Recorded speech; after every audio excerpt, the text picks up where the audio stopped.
Assalamualaikum warahmatullahi wabarakatuh. Halo teman-teman semua, perkenalkan nama saya Alifah Ilhami dari jurusan Administrasi Niaga Prodi Manajemen Aset Politeknik Negeri Bandung.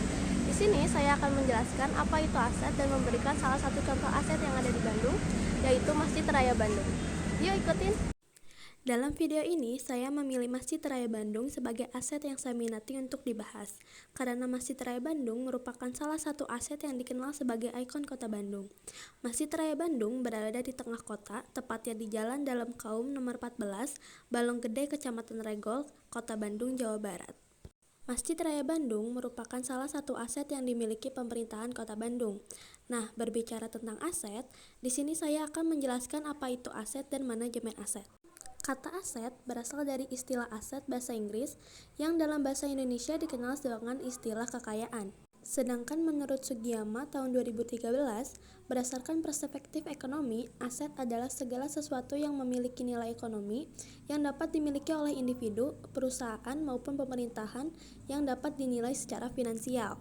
Sedangkan manajemen aset menurut Sugiyama tahun 2021 adalah ilmu dan seni merencanakan, melaksanakan, dan mengendalikan semua rangkaian kegiatan dalam merencanakan kebutuhan aset, mendapatkan atau mengadakan, melengkapi aspek legal, menginventarisasi, menilai, mengoperasikan, memelihara, menghapuskan, memusnahkan atau mengalihkan aset tersebut secara efektif dan efisien agar aset bernilai tinggi sepanjang umurnya. Aset sendiri terbagi menjadi dua jenis, yaitu berdasarkan wujudnya dan berdasarkan tujuan penggunaannya. Aset menurut wujudnya ada dua, yaitu aset berwujud dan tidak berwujud. Sedangkan menurut tujuan penggunaannya pun terbagi menjadi dua, yaitu komersial dan non-komersial. Dinilai dari bentuknya, Masjid Raya Bandung termasuk aset berwujud atau tangible asset. Dalam tujuan penggunaannya, masjid ini termasuk ke dalam jenis aset non-komersial. Mengelola aset sangatlah penting. Contohnya, menurut Sugiyama tahun 2021, secara umum tujuan manajemen aset adalah untuk pengambilan keputusan yang tepat agar aset yang dikelola berfungsi secara efektif, efisien, dan bernilai tinggi sepanjang umurnya.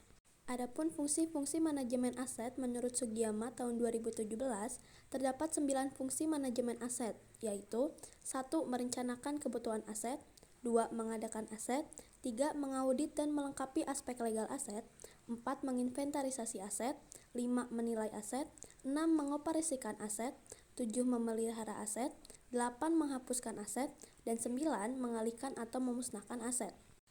Dalam manajemen aset, terdapat siklus aset yang telah ditetapkan.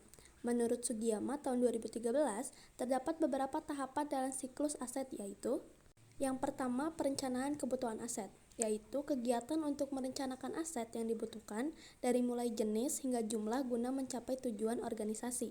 Yang kedua adalah kegiatan pengadaan, yaitu serangkaian kegiatan untuk memperoleh atau mendapatkan aset, baik yang dilakukan sendiri secara langsung oleh pihak internal maupun dari pihak luar sebagai mitra atau pemasok aset bersangkutan. Yang ketiga, pemenuhan aspek legal aset, yaitu kegiatan pemeriksaan atau audit mengenai status aset, sistem dan prosedur penguasaan aset dan pengalihan aset, mengidentifikasi adanya indikasi permasalahan legalitas, serta solusi untuk memecahkan masalah legalitas yang terjadi.